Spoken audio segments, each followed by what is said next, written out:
బ్రహ్మ, గురుర్విష్ణు, గురుదేవో మహేశ్వర, గురు సాక్షాత్ పరబ్రహ్మ అని ప్రతిదినం మనం చెప్పుకుంటున్నాం. అన్ని దాళ్లకు మూలమైనటువంటి వాడు గురువు. ఆయనకు రూపము ఉంది, రూపము లేదు. అందుకని పరమాత్మని మనం ఏమంటున్నాం? దత్తగురువుని.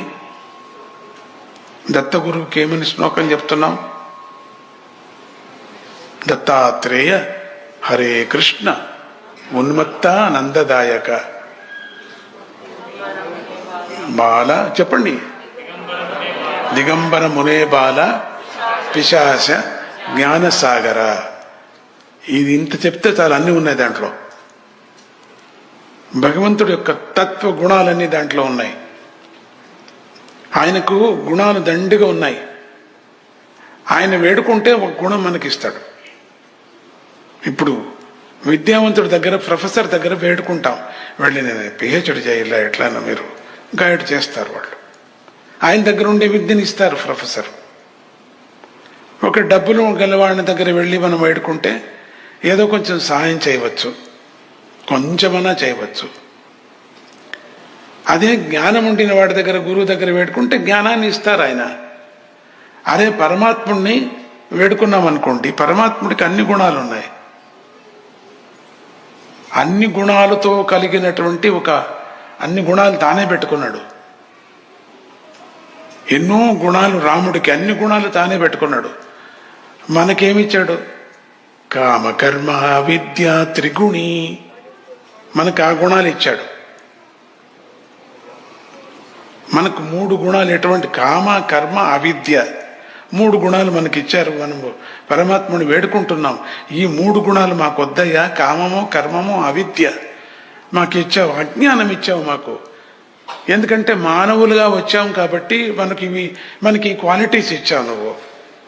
అందుకని మాకు మంచి గుణాలు ఇవ్వు. మనకు కోరికలు కోరుకోకూడదు, మంచి గుణం ఇస్తే కోరికలు మనమే తీర్చుకోవచ్చు. అలెగ్జాండర్ 2 చేతులు బయట పెట్టి బొమ్మను తీసుకువెళ్ళారు. 2 చేతులు బయట పెట్టేసేయండి అన్నారు. అంటే నేనేమో తీసుకుపోలేదు చూడండి, ఒట్టి చేతులతో పోతున్నానని దాన్ని జనానికి తెలిపాడు. అలెగ్జాండర్ ఎంత పెద్ద చక్రవర్తిగా ఉండాడు, ఎన్నో యుద్ధం చేశాడు, ఏమీ తీసుకుపోలేదు. ఎందుకు అంత పోట్లాడాడు, అంత జనాన్ని చంపాడో తెలియదు. సో లాస్ట్లో జ్ఞానోదయమైంది. అందుకని మనకు లాస్ట్లో అయ్యే బదులు ఇప్పటి నుంచి మనం ప్రారంభం చేసుకుందాం.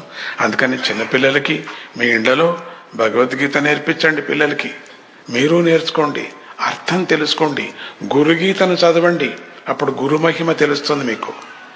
భగవద్గీత అర్థం తెలుసుకోండి, అప్పుడు రాహిత్యం, జన్మరాహిత్యం అవుతుంది మనకు పరమాత్ముడే చెప్పినటువంటి, జగద్గురు కృష్ణుడే చెప్పినటువంటి గీత ఆయనే ఉపదేశం చేశాడు. అందుకని ఆ బలముతో మనము ప్రతి ఒక్కరూ కూడా భగవద్గీత పిల్లలకు నేర్పించండి. మనకు వెళ్ళేటప్పుడు మనకు జ్ఞాపకం ఉండదు. కొంతమందికి కొన్ని రోజులు అయిన తర్వాత, 80-90 ఏండ్లు అయిన తర్వాత మర్చిపోయే రోగం వస్తుంది కొంతమందికి.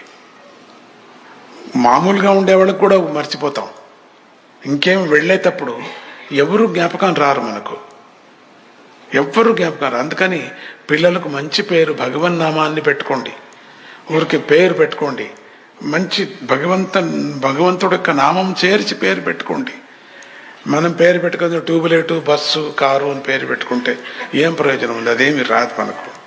ఏదో భగవంతుడి నామాన్ని పెట్టుకున్నప్పుడు ఆ నామంతో అయినా పిలుస్తాం. నారాయణ నారాయణ, పెద్దోడు రాలేదా, నారాయణ రాలేదా, నారాయణ రాలేదా.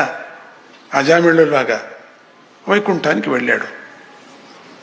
ఇంత చెడ్డవాడు, పరమ మూర్ఖుడు, కొనాలు భగవన్నామాన్ని చేశాడు. అంటే ఇంతవరకు చెడ్డ చేసి కొనాలు నారాయణ అనుకోవచ్చా? అనుకోకూడదు మీరు. అప్పుడు రాదు మనకు. ఇది యాక్సిడెంట్లుగా వాడు కొడుకు పేరు పిలిచాడంతే. కొడుకు పేరు పిలిచినప్పటికీ వాడికి మోక్షం దొరికింది. మనం కొడుకు పేర్లు అట్లా దేవుడి పేర్లు పెట్టం కదా. అపోలో నంబర్ 2 అని పెడతాం. అపోలో నంబర్ 2, అపోలో నంబర్ 3 అని పిలిస్తే మనం పిల్లల్ని అట్లా పిలుస్తాం.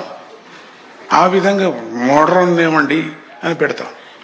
అదేం అపోలో అపోలో అపోలో వస్తుంది మన దగ్గరికి? రాదు కదా. నంబర్ 2 బాంబు అని పెట్టేస్తాం. అంటే ఎక్కడవుతుంది మనకి? కొత్త కొత్త పేర్లు పెట్టేస్తున్నాం. అందుకని స్వామీజీ దగ్గర తెస్తే ముందుగానే కండిషన్స్, అయ్యా నేను దేవుడి పేరే పెట్టేది, కానీ అది కూడా కొత్త పేరుగా ఉంటుంది, అది కూడా మోడర్న్ పేరుగా ఉంటుంది, కానీ దేవుడి పేరు అది.